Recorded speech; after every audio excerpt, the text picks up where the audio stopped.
అందరికీ నమస్కారం. Welcome to Padma's organic garden. ఈరోజు చామంతి మొక్కకి ఎలా పెంచుకోవాలి, దానికి సాయిల్ మిక్స్ ఎలా కలుపుకోవాలి, ఏవే ఫర్టిలైజర్స్ ఇవ్వాలనేది చెప్తాను. చామంతి మొక్కకి ముఖ్యంగా ముందుగా తెలుసుకోవాల్సింది సాయిల్ మిక్స్ అనేది ఎట్లా ఉండాలి. సాయిల్ మిక్స్ 60% మట్టి తీసుకోండి, 30% వర్మే కంపోస్ట్ తీసుకోండి, 20% ఇసుక అనేది తీసుకోవాలి. ఇసుక అనేది ఎక్కువగా ఉండేటట్టు చామంతి మొక్కలకి మనం చూసుకోవాలి. వీటితో పాటు చామంతి మొక్కలకి పెస్ట్ అనేది కూడా ఎక్కువగా ఉంటుంది కాబట్టి ఏదైనా వేపపిండి మీరు లేకపోతే ఏదైనా ఫంగిసైడ్ అయినా కొద్దిగా మనం కలుపుకొని మొక్కని నాటుకోవాలి. మరి ఇటువంటి చామంతి మొక్కల్ని ఎలా సెలెక్ట్ చేసుకోవాలో కూడా చెప్తాను. నర్సరీకి వెళ్ళినప్పుడు మనం అంతా అట్రాక్ట్ అయ్యేది దేశవాళీ చామంతులు అనేవి తక్కువగా పూస్తాయి అనమాట. బొకే స్టైల్లో ఉండే పెద్ద పెద్ద చామంతుల్ని మనము హైబ్రిడ్ రకాల చామంతులు చూడగానే అందరం అట్రాక్ట్ అవుతాము. కానీ హైబ్రిడ్ రకాల చామంతులు తీసుకుంటే అవి కొంతకాలం మాత్రమే బతుకుతాయి. ఇట్లా దేశవాళీ చామంతులు నాటు రకము చామంతులు తీసుకున్నాము అంటే ఎక్కువ కాలం బతుకుతాయి. మరి హైబ్రిడ్ రకాల చామంతులు ఎలా తెలుసుకోవాలి అంటే హైబ్రిడ్ రకాల చామంతులు తీసుకున్నప్పుడు వాటికి సైడ్లో పిలకలు అనేవి రావన్నమాట. సైడ్ పిలకలు రాకుండా చెట్టు అనేది స్ట్రైట్గా పెరుగుతూ ఉంటుంది. వీటిని హైబ్రిడ్ రకాలు అంటారు. నాటు చామంతికి అయితే ఇక్కడ చూసారు కదా, ఇట్లా పిలకలు వస్తాయి. ఇవి దేశవాళీ చామంతులు. ఇలా పిలకలు వస్తే కనుక ఇటువంటి చామంతిని తీసుకుంటే ఒక్కసారి మనము దీనిని కొన్నాము అంటే ఇయర్స్ అయినా, ఇది నాకు 4 ఇయర్స్ నుంచి చామంతి మొక్క నుంచి నేను పూలు తీసుకుంటూనే ఉన్నాను. మీరు ఆల్మోస్ట్ దేశవాళీ చామంతులు తీసుకోవడానికి మీరు ట్రై చేయండి. దేశవాళీ చామంతుల్లో కూడా ఇప్పుడు రకరకాలైన కలర్స్ మనకి అవైలబుల్ ఉన్నాయి. హైబ్రిడ్ రకం చామంతుల్ని అవాయిడ్ చేస్తే మంచిది. మరి దీనికి ఎటువంటి ఎరువులు ఇవ్వాలి? వీక్లీ వన్స్ మనము పోషకాలు ఇస్తూనే ఉంటాం కదా ద్రవ రూపంలో. వాటితో పాటు ఇప్పుడు నేను చెప్పే ఫర్టిలైజర్ కనుక ఇచ్చారు అంటే చామంతులు అనేది ఈ వింటర్ సీజన్లో ఎక్కువగా పూస్తాయి.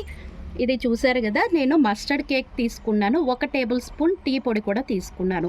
Mustard cake 1 tablespoon, 1 tablespoon tea పొడిని నేను 3 రోజుల్లో ఫర్మెంటేషన్ చేశాను. 1:3 రేషియోలో వాటర్ తీసుకోవాలి. ఎందుకంటే 3 డేస్ ఫర్మెంటేషన్ అయింది కాబట్టి గాఢత అనేది ఎక్కువగా ఉంటుంది.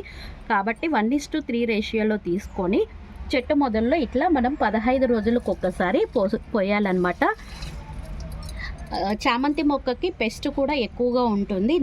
నల్లగా గుడ్లులాగా వస్తూ ఉంటాయి అన్నమాట. అందువల్ల మనము 15 రోజులకు ఒక్కసారి వేప నూనె అనేది కంపల్సరీ స్ప్రే చేస్తూ ఉండాలి. చామంతి మొక్కలకి మనం పాటించాల్సింది వాటర్ అనేది చాలా తక్కువ వేయాలి.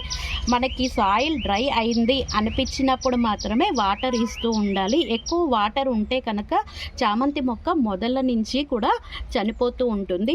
మరి ఇలాంటి చామంతి మొక్కల్ని మనం ఇళ్ళల్లోనే నర్సరీలో కొనకుండా ఈజీగా కూడా గ్రో చేసుకోవచ్చు. అట్లా ఎలా గ్రో చేసుకోవాలో చెప్తాను. ఇట్లా ఇక్కడ చూడండి, ఇది మెయిన్ బ్రాంచ్ కదా, నాకు ఇక్కడ పక్కన పిలకలు వచ్చేస్తాయి.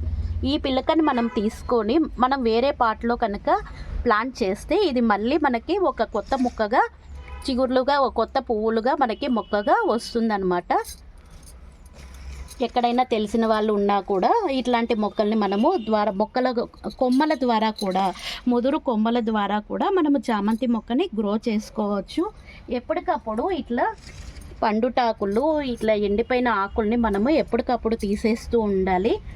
ఈ కింద ఉన్న ఆకులను కూడా మనము తీసేస్తూ ఉండాలన్నమాట. అప్పుడే ఎయిర్ అనేది బాగా వెళ్ళి మొక్కకి పెస్ట్ అనేది ఎక్కువ రాకుండా ఉంటుంది. చెట్టు స్టార్టింగ్లో ఉంటాయి కదా ఆకులు అనేది ఎప్పటికప్పుడు మనము తీసేస్తూ ఉండాలి. మరి ఇలా దేశవాళీ చామంతిని ఇట్లా బుషీగా, నా ప్లాంట్ చూసారా ఎంత బుషీగా పెరిగిందో.